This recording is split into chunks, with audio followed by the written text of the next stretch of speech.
Right, so, okay. Somebody's asking questions, who did about Muawiyah's army and who...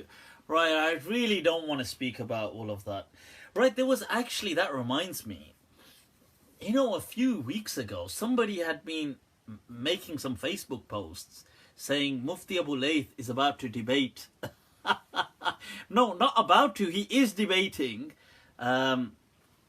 He's debating, is it Allah Yari, a Shia Imam, and this debate has been set up and I'm looking forward to watching it, and somebody and somebody else was saying it on Facebook, and then some people messaged me, and so I had no idea until they shared the Facebook posts with me. So that's not true. I'm not really into this whole Sunni Shia kind of debates.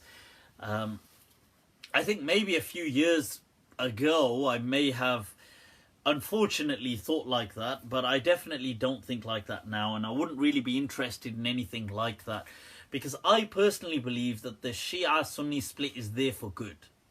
And it's not something that's never going to go away. Now, the issue is really, as far as I'm concerned, about building bridges and not about kind of just attacking and doing things like that. But I don't see no I don't personally see any benefit in things like that. So that's my personal approach. I do disagree as a person. Look, I'm a Sunni. I do disagree with the Shia way of looking at things on certain things. On others, I can see their point of view. I think that but that said, I'm sure we disagree with even Sunnis on many things. It's not a homogeny. It's not a kind of monolithic voice. The Sunni voice is not a monolithic voice. And neither is the Shia voice a monolithic voice. In my understanding, these differences are political, they're historical, and they can't be changed because they're speaking about events that have already occurred. So, people are who they are. I was asked actually by somebody who said, that they support my work, they're a great fan, they're very... of the kind of stuff I do, and they seem to really respect me and love me, and they were a group. This was I was contacted by these people who represented a group.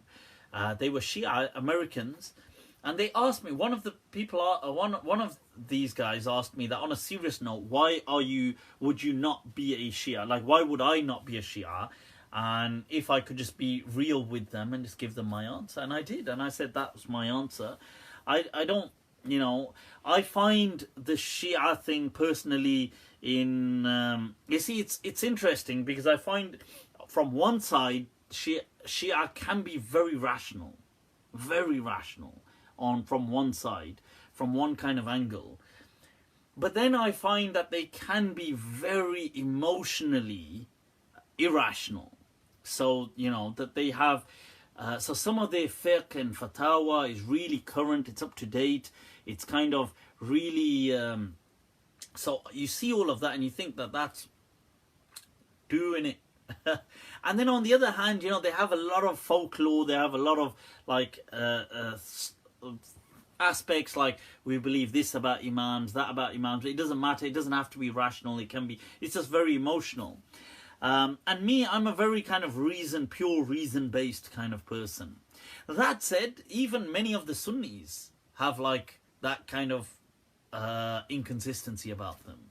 Many of the Sunnis too will sometimes have this contradiction. So I think it is what it is, right? But I would like to focus on building bridges. If I have a matter, if there's a Shia friend, and let's say we have an issue which we disagree on, like let's say Muawiyah radiallahu anh, I just wouldn't speak about that issue then. And to me, I feel that, look, who can really say, in all honesty, who was more beloved to Allah in terms of from the caliphs? Was Abu Bakr better than Ali? Was Ali better? I think these things, it's all gone now anyway. Like, these people have come, they've passed, they were all great people, and if one was better than the other was better than the other. I mean, to me, it's like, it doesn't really make much of a difference to me. Sure, so okay. That's my approach. Obviously, other people are quite fanatic about the whole Shia Sunni thing, but I don't agree with being fanatic about that. Did you